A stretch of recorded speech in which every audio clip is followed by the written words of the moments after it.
최근 뉴스나 인터넷 커뮤니티나 연일 뜨겁게 달궈지고 있는 이슈가 하나 있죠.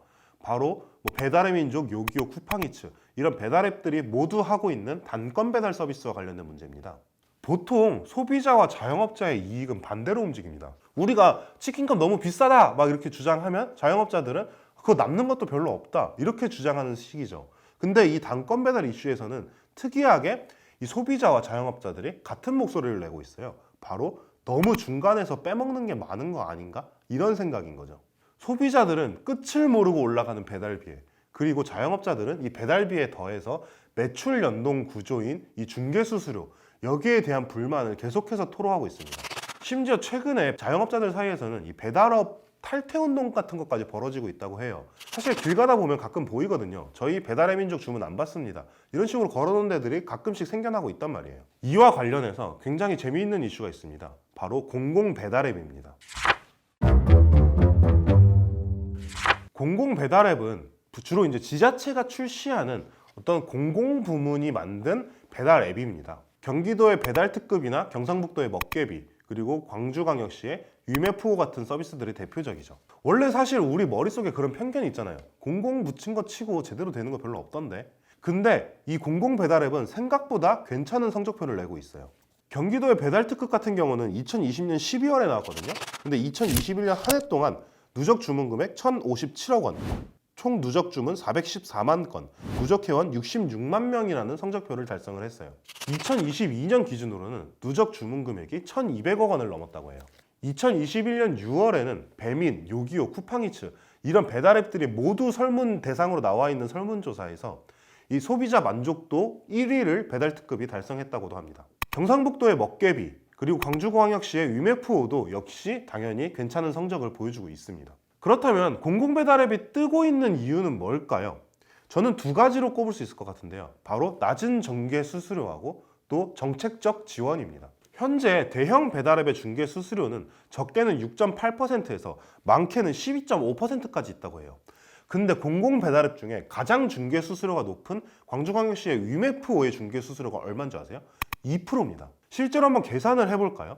대충 우리가 3만 원짜리 음식을 시켰다고 했을 때 이 12.5%를 받으면 수수료가 3,750원인데 2%를 받으면 600원이에요. 3만 원 시키는데 3,000원 넘게 중개 수수료가 차이가 난다는 거죠. 또 지역 화폐 같은 이 지자체의 정책과 연계를 해서 좋은 이벤트를 할 수 있다. 이런 것들도 공공배달앱의 장점입니다. 하지만 이런 장점에도 불구하고 마냥 장밋빛 전망만 있는 건 아니에요. 일각에서는 공공배달앱이 지금까지 빠르게 성장한 건 맞는데 이미 한계에 부딪혔다. 이런 분석들도 나오고 있습니다. 가장 큰 약점은 바로 배달비예요. 우리한테 피부로 와닿는 건 중개수수료보다는 배달비잖아요. 아까 3만 원 팔 때 요기요와 위메프오의 중개수수료가 3,000원 정도 차이가 났다고 했죠. 근데 지금 막 배달비 6,000원, 그리고 많게는 막 10,000원 얘기까지 나온단 말이에요. 그렇다면 이 배달료 측면에서 그렇게 메리트가 따로 없는 공공배달앱이 이 전체 대형 배달앱들보다 무조건 좋다고만 할 수 있냐, 이런 목소리가 나올 수밖에 없는 거죠. 그리고 아까 장점으로 꼽았던 이 지자체 정책과의 연동, 이것도 따지고 보면 막 좋은 얘기만은 아닐 수도 있거든요. 왜냐하면 공공배달앱 쓰는 사람이 사실 많아졌다고는 하지만 모든 사람이 쓰는 건 아니잖아요. 근데 세금은 모든 사람들이 낸단 말이에요. 얘네가 무슨 할인 이벤트나 어떤 이벤트를 하려면 세금이 들어갈 거 아니에요. 그러면 이 공공배달앱을 안 쓰는 사람들 입장에서는 충분히 그런 얘기를 할 수 있는 거죠. 우리가 낸 세금인데 왜 우리가 이득을 보지 않고 다른 데다가 쓰냐. 그러다 보니까 이 요기요나 배민 같은 데는 정말 파격적인 이벤트 많이 하잖아요.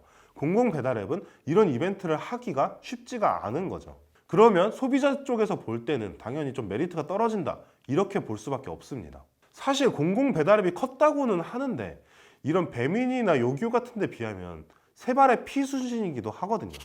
현대차증권에 따르면 2020년 기준으로 대한민국 배달앱 시장 거래 금액이 11조 6천억 원이래요. 근데 아까 배달특급, 누적 거래 금액 1,200억 원 넘었다, 이런 식으로 얘기를 하고 있잖아요. 지금 출시된 지 한 1년 정도밖에 안 됐다는 점을 고려하더라도 정말 성공했다라고 말하기에는 조금 물음표가 붙을 수도 있다라는 거죠. 지금까지도 그래왔고 이 대형 배달앱과 자영업자, 소비자들의 마찰은 앞으로도 계속 생겨날 것으로 보입니다. 과연 이 공공 배달앱들은 소위 지금 불고 있는 착한 소비 열풍 같은 걸 올라타고 계속해서 성공 가도를 달릴 수 있게 될까요?